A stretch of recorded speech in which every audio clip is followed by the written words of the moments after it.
ici, qui contrôle les flux financiers. Vous pouvez avoir des milliards comme ça, j'entre ça au Cameroun, et le ministre des Finances n'est pas au courant. Alors maintenant, et c'est le ministre de l'AT qui est au courant, et qui vient nous fermer, sans nous avoir rien dit. Il ne nous a pas demandé des explications.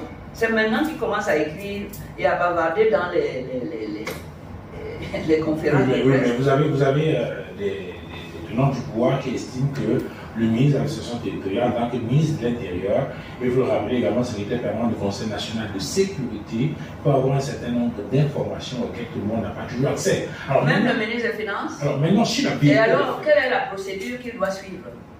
Il doit aller fermer les scellés sans avoir consulté même les documents, sans les avoir confrontés à rien du tout. La sécurité, il est le seul à s'occuper de la sécurité. Il y a un DGSN, non? Ministre de... Tout ça, c'est la sécurité, monsieur. Alors maintenant, sur la vérité des faits, Maître Alice Cobb, le REDAC, c'est combien d'argent? Des mois? Par an? Dites à M. Atangani ça vient d'où? De retourner à la case des parents. Et qu'est-ce que vous en faites? Et de venir faire un contrôle et de publier le résultat du en attendant qu'il le fasse. Non, mais attendant qu'il le fasse. Non, mais pas en attendant. On pose la question pour permettre aux téléspectateurs. Je n'ai pas les chiffres dans ma tête. Je suis président du conseil d'administration. Je ne m'occupe pas de l'argent, des chiffres, etc. Mais je sais comment on nous finance des activités que nous faisons. Cet argent vient des activités. Ben, il nous dit, n'a qu'à nous dire. Vous pensez bien que 11 ans, on n'a pas qu'un seul bailleur de fonds. Les mêmes bailleurs de fonds que le Cameroun a quand ils cherchent des finances, c'est les mêmes. Leurs ambassades sont représentées à Yaoundé. Nous avons le même fournisseur de financement que l'État du Cameroun.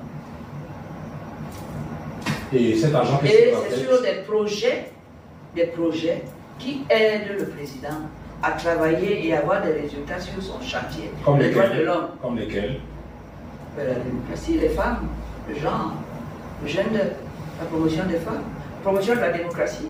Dites-nous, lorsque, bon, vous avez indiqué tout à l'heure que la procédure n'a pas été respectée et on a vu sur une vidéo qui est devenue virale comment vous brisez les scellés qui sont apposés sur les portes du REDAC. Cela est assimilé à un acte de rébellion contre l'autorité de l'État.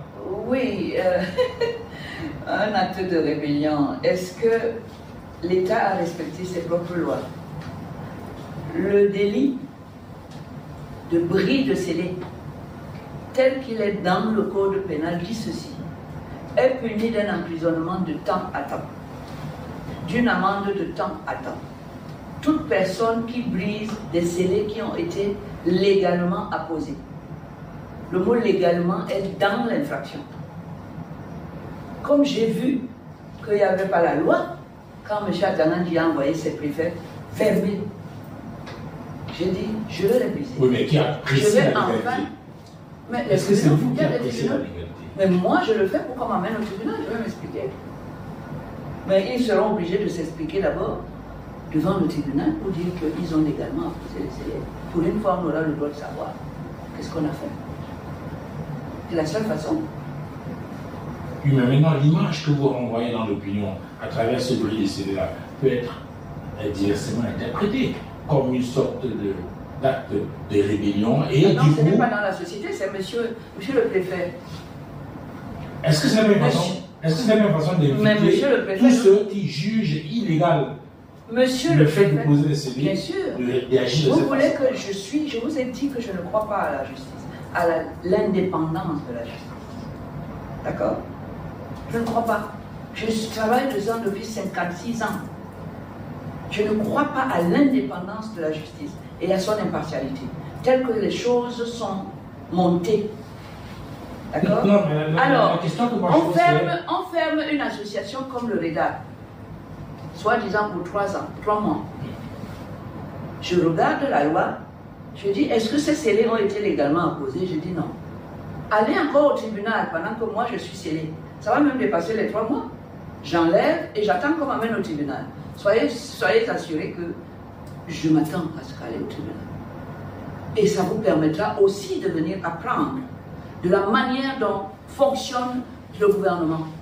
Et donc, du coup, le message que vous passez à l'opinion, c'est que si vous arrivez un matin devant une boutique et vous vous rendez compte que les scellés ont été apposés, vous appréciez de la légalité ou non de l'acte et vous brisez les scellés. Oui, et que la personne qui pense que vous avez brisé... Oui, mais ça peut s'assimiler à l'incivisme.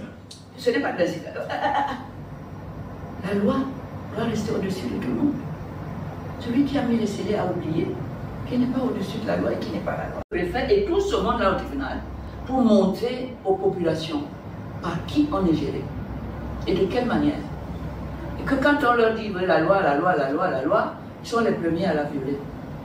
Et qu'en tant que pouvoir souverain du jeu, on ne doit pas laisser ça se faire. Acceptez qu'on vous amène au tribunal comme je le fais. Parce que là-bas, le procès sera public. Nous serons à égalité, ils auront leurs avocats, il y aura les mêmes codes de procédure, le même code pénal. Et moi, je serai là et vous serez en audience publique. Vous allez apprendre quelque chose sur vos droits que vous devez défendre. Dans ce domaine, vous devez connaître vos droits. Si n'importe quel sous-préfet arrive, parce que M. Ataman dit allez les fermer, parce qu'il se met au-dessus de la loi, vous devez dire non. C'est vous qui défendez la loi à ce moment-là. C'est un devoir. Comme on défend la patrie quand elle est en danger. Ne cherche pas à comprendre. On la défend. Alors maintenant, où est-ce que vous en êtes avec cet échange de correspondance avec le préfet? Avec le préfet. Eh bien, les échanges sont terminés. Il a enfin compris qu'il ne peut pas se substituer à la justice en me convoquant pour me faire poser les actes de l'abus de loi. Il a des droits, moi aussi. Parce qu'il pense qu'il est nommé par décret, mais moi aussi. À mon époque, pour être avocat, il fallait un décret du président de la République. Il n'y avait pas de barreau. C'est nous qui l'avons créé après. Donc moi aussi, je suis avocat par décret, comme lui. Faut qu'ils comprennent ça. Si ce n'est que pour ça. Moi, c'est le président de la République qui m'a nommé avocat. Ça ne me donne pas le droit de violer la loi et de piétiner les intérêts. Mais comment est-ce que vous avez perçu cette correspondance-là? Pour vous, c'était quoi?